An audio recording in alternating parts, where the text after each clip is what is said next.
here in Don Carlos, Bukidnon. Tara, mga tunata. Kabalo ba mo nga ang Lake Pinamaloy mao ang pinakaanindot ug tiyada nga laaganan dinhi sa Bukidnon. Dili lang ni siya basta ordinaryo nga lanaw, murag postcard ang dating sa lugar tungod sa kalinaw sa tubig ug sa kabugnaw sa hangin.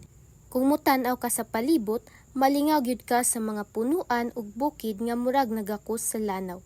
Perfect kayo ni para sa mga gusto magpahulay gikan sa kasamok sa syudad, magpiknik kauban ang pamilya o magsakay-sakay sa bangka samtang magtan-aw sa pagsalop sa adlaw.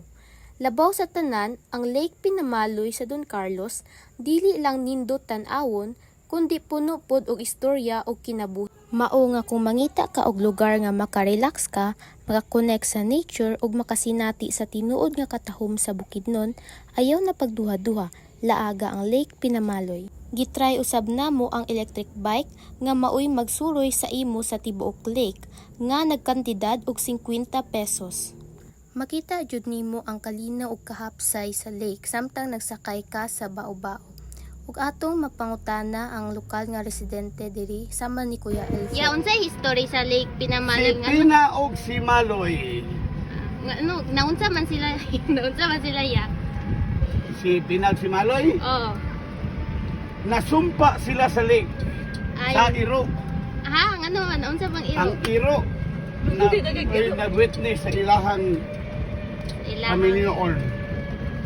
Antod nga giabot ang panahon na nanunupan sila. Ay, Nahimo so- na dayon sila Pina ug Maloy. Ah, Na gara. Maloy na dayon.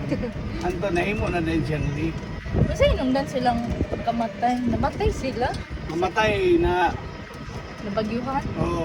Nabagyuhan. Pwede pod ka magbaklay-baklay o magjogging kauban imong mga higala palibot sa Lake Pinamaloy. Nindot kaayo ang pathway dire kay simentado, limpyo ug naay mga kahoy sa kilid nga mohatag og landong sayo sa buntag, presko pa kaayo ang hangin ug madungog nimo ang huni sa mga langgo. Naa pod tiyada nga view diri ang part sa lake nga makita jud nimo unsa ka maanindot ang Lake Pinamaloy.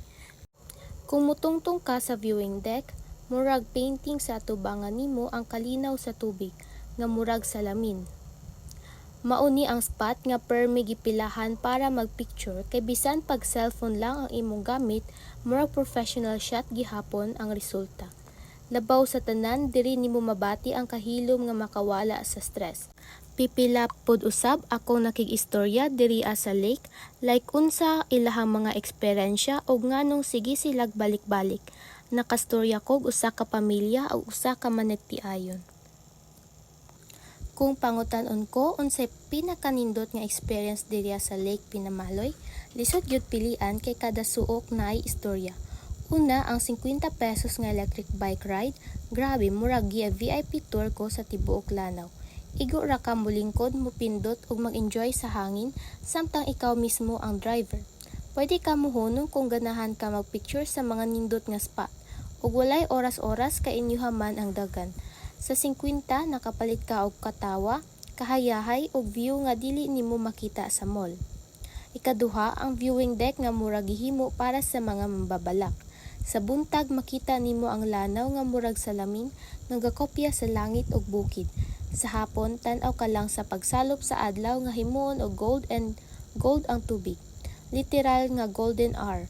Bisag cellphone lang imong dala, murag gikuha sa National Geographic ang output. Diri pod ko nakasabot nga nung daghan mag-propose or mag-print up diri. Kay romantic kaayo ang ambience bisan wala kay ka-date. Maunang sa tanan nga naglantaw ani nga vlog, labi na sa mga taga Bukidnon ug Mindanao, ayaw na paulahi ibutang na sa inyong laag list ang Lake Pinamaloy sa Don Carlos. Barato ra, duol ra, pero ang experience pang international ang level. Trust me, ang 50 pesos nimo diri mas dako pag mahatag nga kalipay kaysa isa ka adlaw nga unlimited data. Diri unlimited ang hangin, ang katawa ug ang peace of mind. Dili mo magmahay, promise. Ug ako kini si Christine Cutavios, officially signing off.